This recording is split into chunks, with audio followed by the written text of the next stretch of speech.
മുൻ MLA. PV. അൻവറിന്റെ വീട്ടിൽ എൻഫോഴ്സ്മെന്റ് ഡയറക്ടറേറ്റ് അതായത് ഇ.ഡി പരിശോധന നടത്തിയിരിക്കുകയാണ്. മലപ്പുറത്ത് ഒതായിയിലെ വീട്ടിലായിരുന്നു പരിശോധന നടന്നത്. അതുപോലെ അൻവറിന്റെ സഹായിയുടെ വീട്ടിൽ വരെ പരിശോധന നടത്തിയിരുന്നു.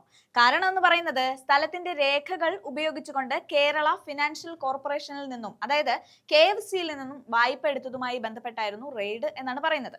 കഴിഞ്ഞ ദിവസം വിജിലൻസും പരിശോധന നടത്തിയിരുന്നു എന്നാണ് അറിയാൻ കഴിഞ്ഞത്. എന്നാൽ ആരും ശ്രദ്ധിക്കാതെ പോയ ഒന്നുണ്ട്. കഴിഞ്ഞ ദിവസം സാദിഖ് അലി ശിഹാബ് തങ്ങൾ പറയുകയുണ്ടായിരുന്നു പി.വി. അൻവർ UDFിലേക്ക് വരും എന്നുള്ളത്.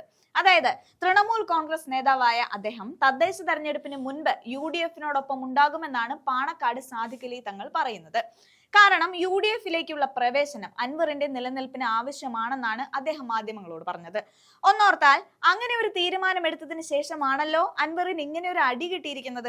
അങ്ങനെ നോക്കുമ്പോൾ UDFിലേക്ക് കടക്കുന്നതിന് മുൻപായി CPMന്റെ വക അൻവറിനിട്ടുള്ള അടിയാകാം ഈ റെയ്ഡ് എന്ന് വേണമെങ്കിലും നമുക്ക് അനുമാനിക്കാം. ഇടതുപക്ഷ ബന്ധം ഉപയോഗിച്ച അൻവർ ഇപ്പോൾ തൃണമൂൽ കോൺഗ്രസിലാണ്. അപ്പോൾ അൻവറിനെ പോലുള്ള ഒരു നേതാവ് ഇടതുപക്ഷത്തോടുള്ള ബന്ധം ഉപേക്ഷിച്ച് തൃണമൂൽ കോൺഗ്രസിലേക്കും അതിനുശേഷം കോൺഗ്രസ് പാർട്ടിയിലേക്കും വരുമ്പോൾ അതിന്റെ കുറച്ചിൽ CPMന് തന്നെയാണല്ലോ. എന്തായാലും വായ്പ എടുക്കുന്ന സമയത്ത് അന്ന് അൻവർ CPM ആയിരുന്നു. KFC ആണെങ്കിൽ ഒരു ഗവൺമെന്റ് സ്ഥാപനവുമാണ്.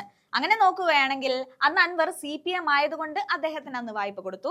ഇപ്പോഴാണെങ്കിൽ അൻവർ പിണറായിക്ക് ഒരു വെല്ലുവിളി ആയതുകൊണ്ട് കൊടുക്കാൻ നോക്കുന്നു. അതുപോലെ പിണറായിക്കെതിരെ ആരെല്ലാം വരുന്നോ അവർക്കെതിരെ മോദിയുടെയും സ്വന്തം ED അങ്ങ് ചെല്ലും. പിണറായിയുടെ എല്ലാ തട്ടിപ്പിനും മോദിയും അമിത്ഷായും കൂട്ടുനിൽക്കും. അതുകൊണ്ടൊന്നും അവർക്കെതിരെ ഒന്നും ED പൊങ്ങില്ല.